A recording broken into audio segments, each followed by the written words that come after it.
안녕하세요. 작가의 식탁TV 이작가입니다. 수능까지 대비하는 초등국어 비문학 공부, 비문학 문제집 풀려야 할까요? 네, 오늘 이 이야기 좀 나눠볼까 합니다. 우리 초등 부모님들 수능까지 너무 멀게 느껴지시나요? 아닙니다. 금방 중등 오고요.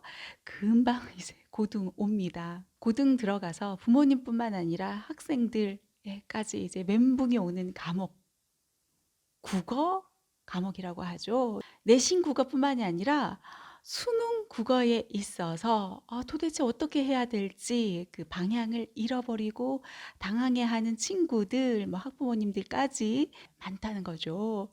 그래서 초등 시기부터 사실은 수능 국어에 대비해서 우리가 큰 그림을 그리고 이 로드맵을 잘 짜고 대비를 해 나가야 한다는 겁니다. 멀리 있는 이야기가 아닙니다. 초등 시기부터 전략적으로 큰 그림을 그리고 공부를 해 나가야 한다는 겁니다. 자, 그렇다면은 어떻게 해야 될까요? 이런 학부모님들의 어떤 바람을 알고 나중에 고등 시기까지의 어떤 어려움들을 알고서 출판계에서는 초등용 비문학 문제집까지 따로 나오고 있는 그런 상황이잖아요. 그래서 옆집에서도 풀린다고 하고 앞집에서 또 풀린다고 하고 우리 아이도 풀려야 할까 말까 고민이신 분들 많죠. 자, 어떻게 대비를 해 나가야 할까요? 수능에서 정말 변별력이 가장 큰 과목이 이제 국어 과목이 됐다고 하잖아요. 정말 입시에 있어 가지고 중요한 과목이 됐습니다. 더군다나 수능 시험 볼 때 1교시 과목으로 아이들이 이 첫 교시를 어떻게 보느냐에 따라서 이제 다음 과목들도 영향을 끼치게 되는 만큼 정말 중요하다는 거예요. 그런데 초등시기, 뭐 중등시기 결코 어렵지 않은 과목이거든요. 국어 과목에 있어서. 그런데 이제 고등학교 넘어와서 이제 모의고사 시험 보고 이제 수능 준비해 나가면서부터 이제 현실적으로 다가오게 됩니다. 왜 아이들은 비문학 부분을 어려워하고 있는 걸까요? 사실상 학교에서 이 비문학 관련해서는 제대로 체계적으로 좀 가르쳐 주지 않는다고 하더라고요. 일단 범위도 굉장히 넓고요. 내신 국어에 있어서는 일단 범위가 정해졌습니다. 그 안에서 그리고 우리가 외워가면서 암기해가면서 충분히 문제를 풀 수 있단 말이에요. 이런 것들은 단기간에 충분히 해결이 될 수 있단 말이에요. 그런데 비문학 같은 경우는 그렇지가 않다는 겁니다. 그래서 초등 시기부터 우리가 잘 신경을 써 나가야 한다는 겁니다. 우리가 글을 읽을 때 제대로 독해 나갈 수 있도록 제대로 이해하면서 사고해 가면서 읽어 나갈 수 있는 그런 훈련을 해 나가야 한다는 거죠. 그렇게 초등 시기부터 하나하나 쌓아가면서 생각하는 훈련이 더해지고 이 과정이 이어지다 보면은요, 고등 때 무너지는 일 없다는 겁니다. 자, 그럼 구체적으로 어떻게 해야 될까요? 옆집에서도 풀린다는데 우리 집에서도 비문학 문제집 풀어야 할까요?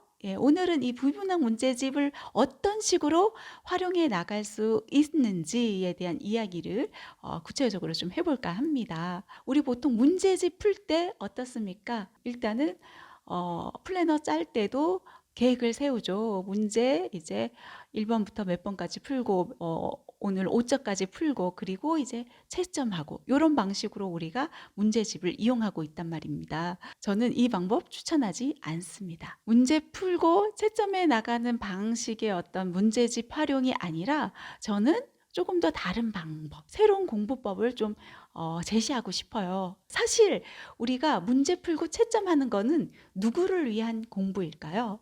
그거는 바로 채점자를 위한 공부입니다. 선생님을 위한 공부일 수 있고 평가자를 위한 공부일 수 있다는 거죠.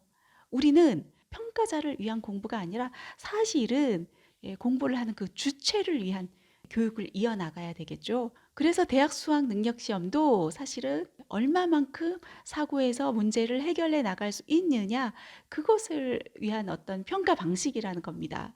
그러면 우리가 거기에 맞게 좀 공부를 초등 시기부터 해 나가는 그런 어떤 연습을 진행시켜 보는 겁니다.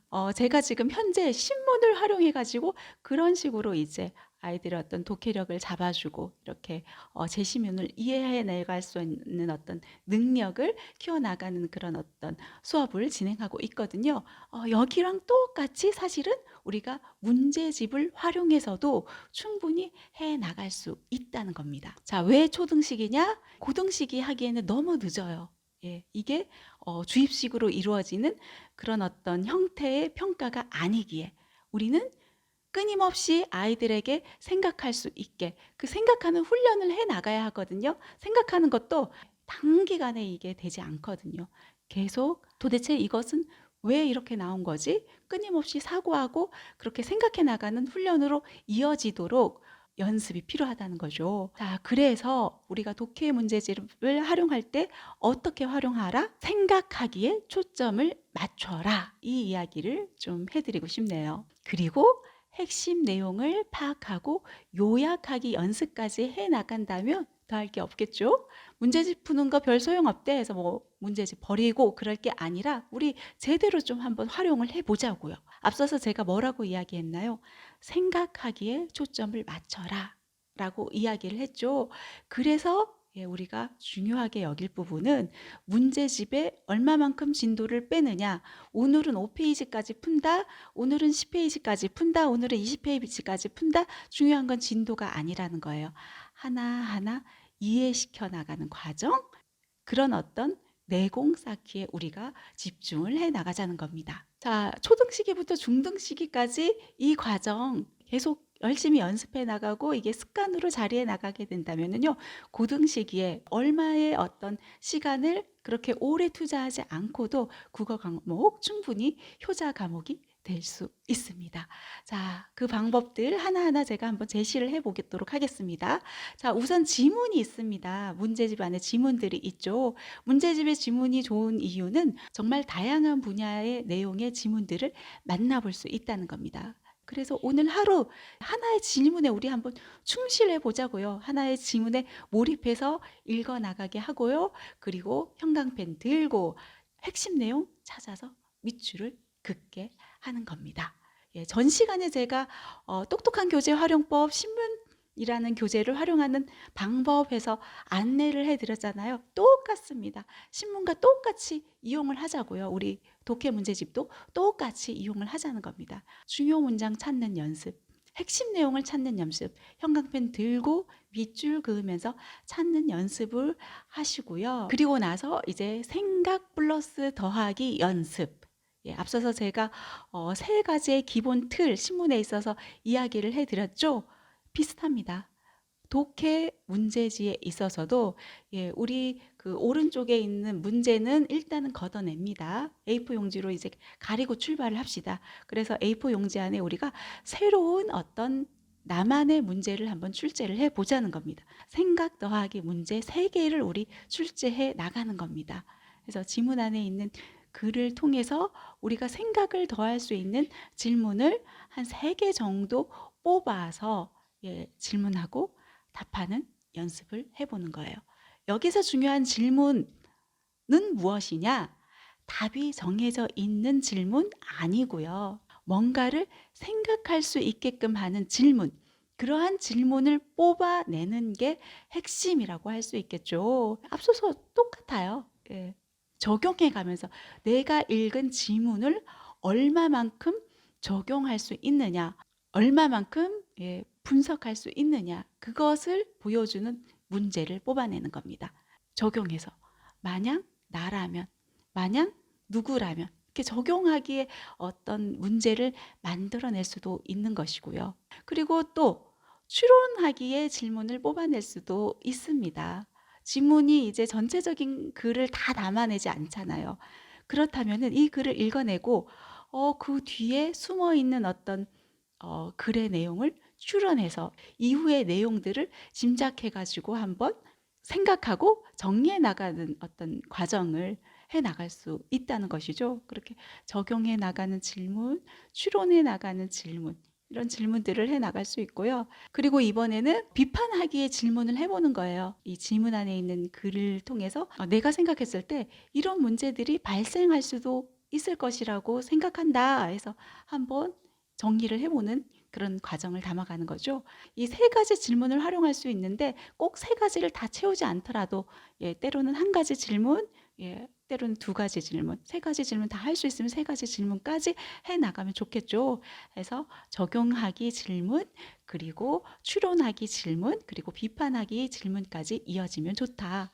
여기까지 질문 더하고 답하는 과정까지 이어질 수 있고요.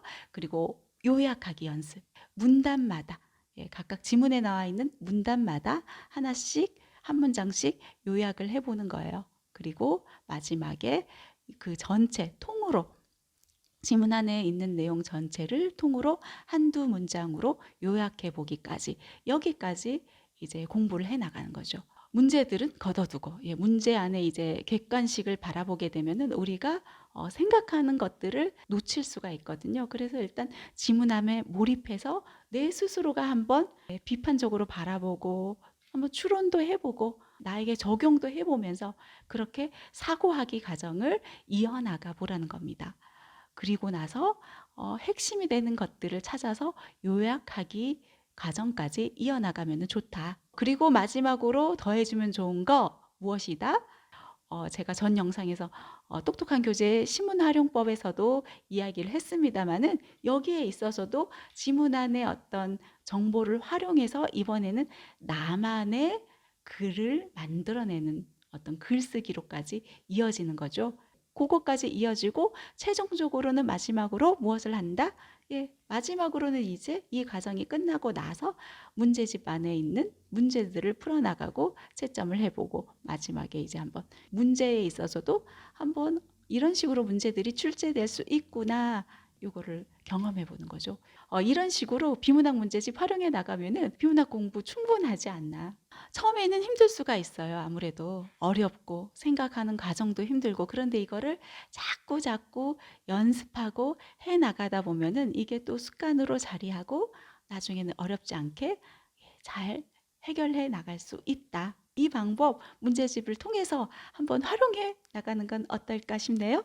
수능까지 대비하는 초등 비문학 공부, 이 방법 활용해 볼 것을 추천드리면서 오늘 시간 여기서 마무리하겠습니다. 감사합니다.